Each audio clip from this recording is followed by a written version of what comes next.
Hello mga katek, so meron tayo isang stand fan dito na bigla na lang uminto, so nawalan siya ng power. So dito paano nga ba i-check yung gantong electric fan? So dito ang una natin gagawin ay tatanggalin natin yung takip dito sa harapan. So dito iikot natin yung NEC nya.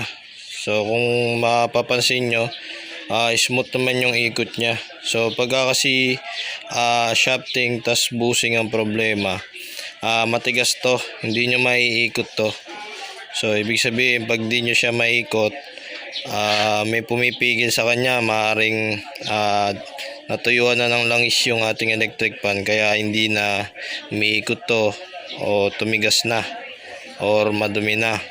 So yun yung mga dahilan kung bakit yung electric fan natin minsan ayaw umikot, kaya umuugong na lang yung ating motor. So kailangan kasi pagka yung electric fan natin smooth to. Ayan, nakikita nyo, konting ikot lang yan, umiikot yan. Ibig sabihin walang problema sa kanyang shafting at bushing, kasi napakaganda ng ikot ng kanyang NEC.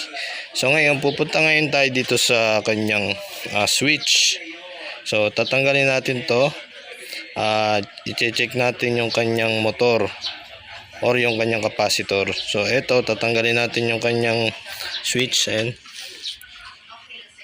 so ito, may tornilyo siya dito, so dito natin tatanggalin.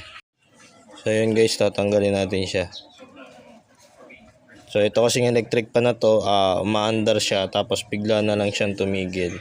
So ayun na siyang umandar. So yun lang yung mga gagawin natin para malaman natin kung ano yung sira ng ating electric pan. So dito guys, nabuksan na natin yung kanyang likuran.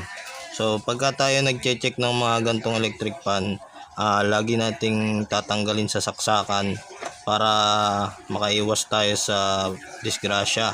So pagka tayo nagche-check ng mga ganto, kailangan laging naka-unplug. So dito tatanggalin natin yung itong dalawang linya ng capacitor. So ikakat natin yan para matest natin yung kanyang motor. Okay guys, so ikakat na natin to. So tatanggalin natin yung dalawang line ng capacitor.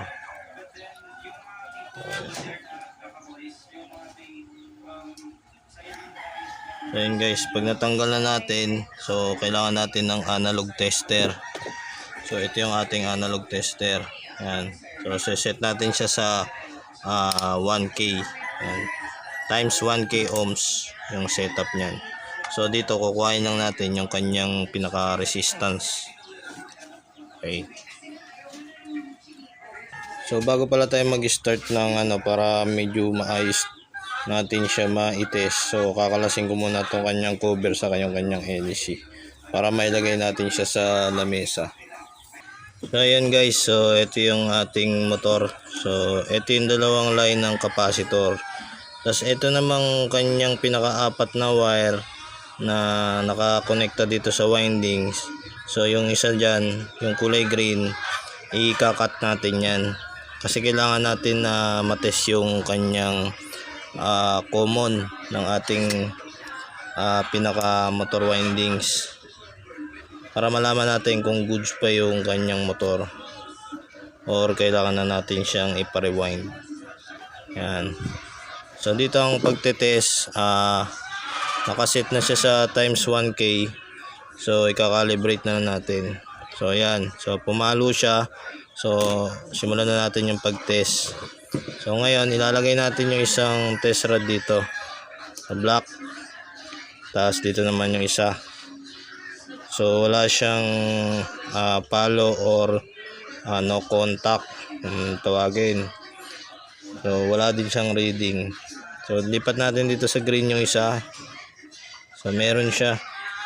So dito naman sa capacitor na line, tinest natin siya dito sa may common, meron siyang palo. So ibig sabihin good pa yung winding niya.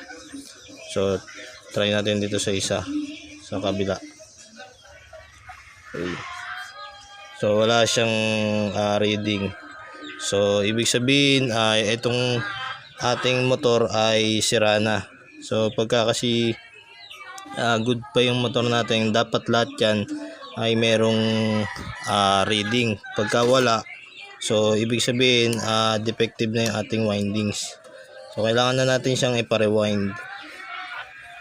So dito kaya yung motor natin bumibigay dahil na rin sa katagalan. Pagka sobrang tagal na yung electric pa natin, so mayroon talagang pagkakataon na bumibigay talaga yung motor, lalo na pagka sobrang tagal.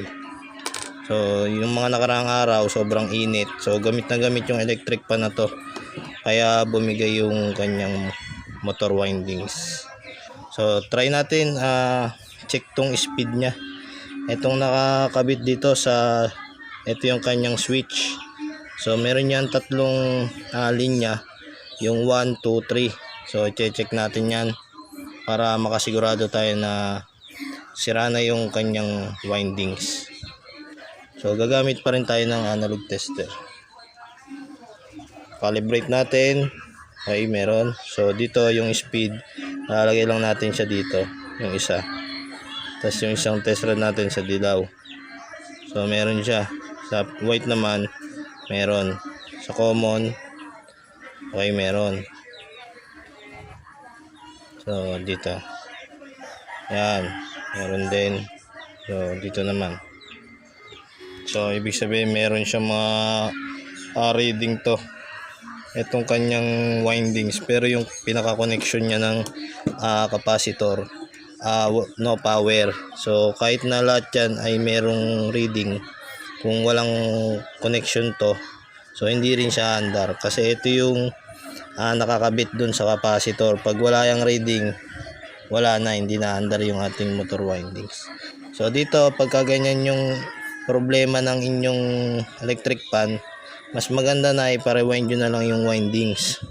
Kasi yung iba nire-repair yan pero hindi yun tatagal. Kumbaga parang mapapagastos lang din ulit kayo. So mas maganda na ipa-rewind nyo na lang para parang bago na ulit yung electric pan nyo, kasi bagong motor na. So pagka niremedyoan lang natin tong wire na to, so sinasabi ko sa inyo na hindi siya tatagal. So andar siya mga 1-2 araw, pero masisira din. So ganun lang guys, at sana meron kayo natutunan kung paano natin i-check yung electric pan natin kung bakit biglang nawala ng power. So ngayon, pagka yung electric pan windings naman natin ay goods, so lahat to ay may reading. So magte-test naman tayo ngayon dito sa kanyang switch, sa capacitor, at sa may kanyang plug, kasi minsan dun yung mga kadalasan na nagiging sira yung kanyang pinaka plug. Ito yung kanyang plug, yan. Minsan yung plug na yan ay umuuga. So pagka ginagano natin sa saksakan, maandar siya, minsan mamatay andar. So ito lang yung problema niyan, papalitan nyo lang to. Pero dito sa case natin, hindi yun yung problema, itong kanyang windings. So yun lang mga katek, at sana meron kayong natutunan sa ating konting tutorial sa ating electric pan, kung bakit biglang nawala ng power at ayaw na umandar yung ating electric pan. So kung di ka pa nakasubscribe, mag-subscribe ka na para updated ka sa mga bago nating i-upload na mga videos tungkol sa ating tutorial sa electric pan. So yeah.